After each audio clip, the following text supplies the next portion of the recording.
ठीक है। इसमें जो टोटल आर्टिकल आते हैं आपके आर्टिकल 52 से लेके 151 तक। स्टार्ट करो।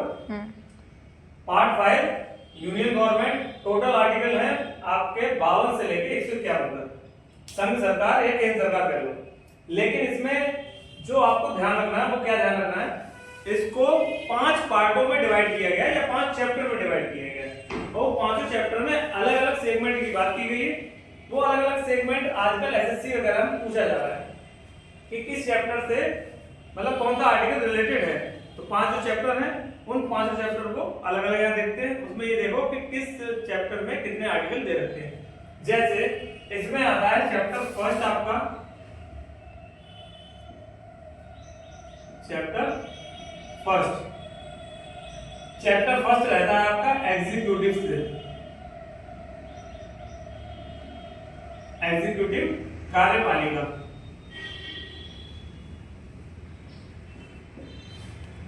ठीक है।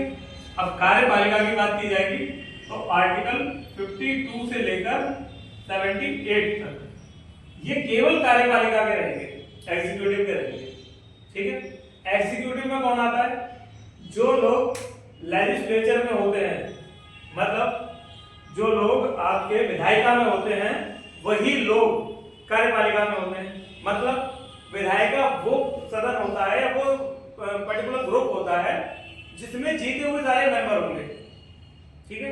जीते हुए सारे मेंबर विधायिका में है, मतलब वो कोई ना कोई विधेयक लेके आ रहे हैं, कोई नियम लेके आ रहे हैं। ठीक है। अब जैसे ही नियम बन गया तो उसको इम्प्लीमेंट करने का जो काम रहता है वो रहता है कार्यपालिका का, एग्जीक्यूटिव का। उन्हीं के कुछ लोग इसमें होंगे। जैसे मान लो मोदी जी ने जो चुनाव जीता है, मोदी जी के साथ वालों ने जिन्होंने चुनाव जीता वो सारे के सारे आगे किसमें? विधायिका में।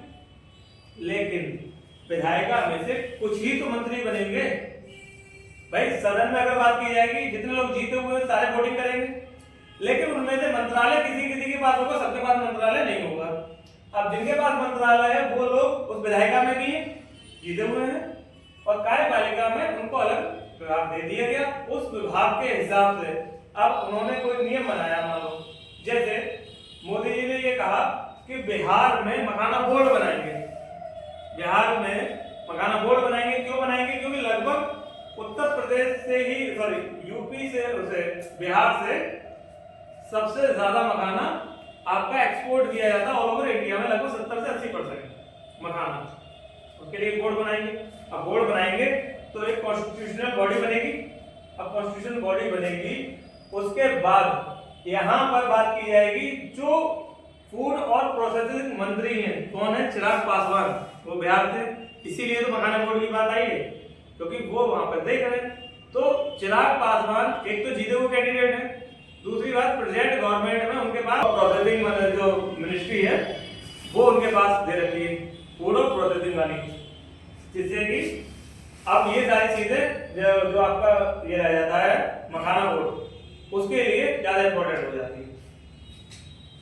नेक्स्ट आता है चैप्टर सेकंड,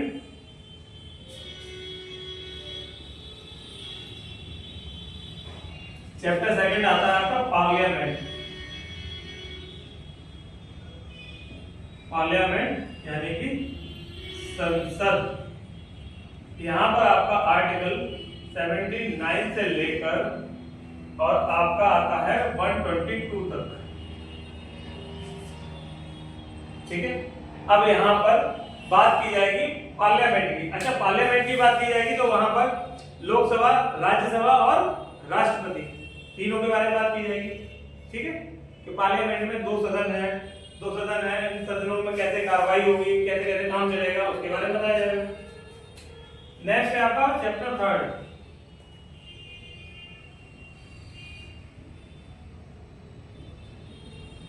चैप्टर थर्ड है आपका लेजिस्लेटिव पावर ऑफ प्रेसिडेंट।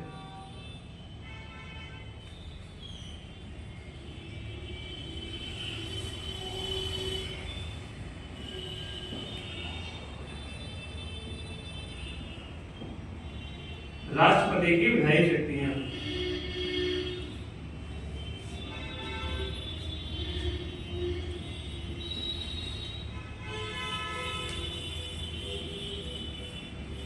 राष्ट्रपति की विधायी शक्तियां। अच्छा, विधायी शक्तियों में कौन सी आएगी? ऑर्डिनेंस पास करने की शक्ति, अध्यादेश जारी करने की, क्योंकि वही उसकी विधायी शक्ति है, जो आपका आर्टिकल 123 में दे रखा है। केवल एक ही आर्टिकल है। इसके बाद चैप्टर 4 में क्या दे रखा है? यूनियन जुडिशरी, संघ न्यायपालिका, यूनियन जुडिशरी, संघ न्यायपालिका, संघ की न्यायपालिका, यानी कि सीधे सीधे सुप्रीम कोर्ट की बात की है। एक ही कोर्ट है, सुप्रीम कोर्ट। इसके जो आपके आर्टिकल रहेंगे, देखो 123 तक क्या हो गए। अब आर्टिकल 124 से लेकर 147 तक, इसमें आपका बताया जाएगा जो आपका सेंट्रल गवर्नमेंट के टाइम पर या सेंट्रल गवर्नमेंट के साथ साथ जो काम करती है आपकी सेंट्रल जुडिशरी, केंद्रीय न्यायपालिका कहें या संघीय न्यायपालिका कहें, वो सुप्रीम कोर्ट जो है, इससे ऊपर कोई कोर्ट नहीं होता। उसके बारे में बताया गया, इसका फॉर्मेशन कैसे हुआ है या फॉर्मेशन कैसे हुआ, इसके अलावा कॉलेजियम सिस्टम है, कैसे कैसे क्या क्या प्रणाली है इनके वर्क करने की। चैप्टर 5 आता है, लास्ट चैप्टर,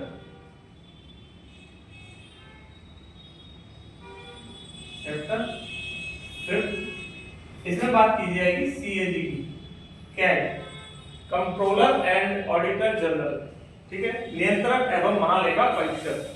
इसके जो आपके आर्टिकल रहते हैं, इसके आपके आर्टिकल आएंगे 148 से 151 तक के, ठीक है। ये देखो सेंट्रल गवर्नमेंट की बात की गई थी। सेंट्रल गवर्नमेंट में जो जो चीजें इकलौती हैं उनके बारे में बात की जाएगी। जैसे सेंट्रल गवर्नमेंट की कार्यपालिका है, वो बिल्कुल डिफरेंट है, अलग है, एक सदन अलग है पूरा। इसकी पार्लियामेंट है, पार्लियामेंट हमारे पास दो तो है नहीं, एक ही है। जब एक ही सिंगल पार्लियामेंट है तो सिंगल पार्लियामेंट के बारे में बात की। ऐसे ही राष्ट्रपति एक होता है तो एक इकलौते राष्ट्रपति के बारे में बात की। हमारे पास सुप्रीम कोर्ट एक है तो इकलौते सुप्रीम कोर्ट के बारे में बात की। और हमारे पास जो ऑडिटर बॉडी है वो सिर्फ एक ही है, मतलब जो सेंट्रल की तरफ से बजट पेश किया जाता है, स्टेट की तरफ से बजट पेश किया जाता है, इन दोनों की जो जांच की जाती है वो केवल अकेला कैग करता है। ऐसा नहीं है राज्य के लिए अलग बना दिया जाए, एक ही पर्सन है और ये दोनों सदनों की कार्रवाई में भाग लेगा, राज्यसभा की और लोकसभा की जो भी कार्रवाई होती है उसमें ही भाग लेगा। ये एडवाइस करेगा लेकिन ये वोट नहीं करेगा। ये ध्यान रखना, क्वेश्चन कैग का किस तरीके से पूछा जाता है कि कैग के तो आर्टिकल कौन कौन से हैं, 148 से 151 तक। दूसरी बात, कैग को वोटिंग करने का राइट है या नहीं कार्रवाई में, सदन की कार्रवाई में, या वो सदन में जो कार्रवाई चल रही है उस कार्रवाई में हिस्सा लेता है या नहीं। वो हिस्सा लेता है लेकिन वो वोट नहीं कर सकता। मतलब ये समझ लो एक कैबिनेट मिनिस्टर के बराबर का दर्जा होता है कैग का, ठीक है। दूसरी बात, इसकी अपॉइंटमेंट भी राष्ट्रपति ही करते हैं। जैसे हमारे यहाँ सीजीआई होते, चीफ जस्टिस ऑफ इंडिया, इनकी अपॉइंटमेंट कौन करता है? राष्ट्रपति। उनको हटा भी कौन सकता है? राष्ट्रपति। सेम ऐसे कैग के लिए होता है, क्योंकि अगर सेंट्रल गवर्नमेंट मान लो हमारे पास ऐसी है जो भ्रष्टाचार कर रही है और अगर इसे हमने सेंट्रल गवर्नमेंट के अंडर में रखा होता तो ये भ्रष्टाचार के बारे में भी बात ही नहीं करता, ठीक है। इसीलिए इसको बिल्कुल सेपरेट रखा है ताकि इसकी अपॉइंटमेंट जब राष्ट्रपति करेंगे तो ये सारी अपनी इंफॉर्मेशन देगा राष्ट्रपति को, और सारी इंफॉर्मेशन जब राष्ट्रपति को देगा, राष्ट्रपति उस इंफॉर्मेशन के बेस पे काम करेंगे कि हाँ भाई आपने कितना बजट एलोकेट किया था और कितना आपने बजट इंप्लीमेंट किया है। उसकी रिपोर्ट ये भेजेगा राष्ट्रपति के पास कि हाँ भाई ये राष्ट्रपति की तरफ से है, राष्ट्रपति के लिए ये सारी रिपोर्ट है, ताकि इस पे किसी का प्रेशर ना रहे, किसी भी गवर्नमेंट का। अगर सेंट्रल गवर्नमेंट के अंडर में होता है, मान लो सीजीआई है हमारे, वो अगर सेंट्रल गवर्नमेंट के अंडर में होते तो क्या वो सेंट्रल गवर्नमेंट के खिलाफ कोई डिसीजन दे पाते? नहीं दे पाते। और अगर कैग भी सेंट्रल गवर्नमेंट के अंडर में होता तो उनकी जांच कभी अच्छे से कर ही नहीं पाता। इसीलिए इन बॉडी को हमेशा से सेंट्रल गवर्नमेंट से डिफरेंट रखा गया है और जो आपके राष्ट्रपति हैं, प्रेसिडेंट हैं, वो इनकी अपॉइंटमेंट करते हैं, ठीक है।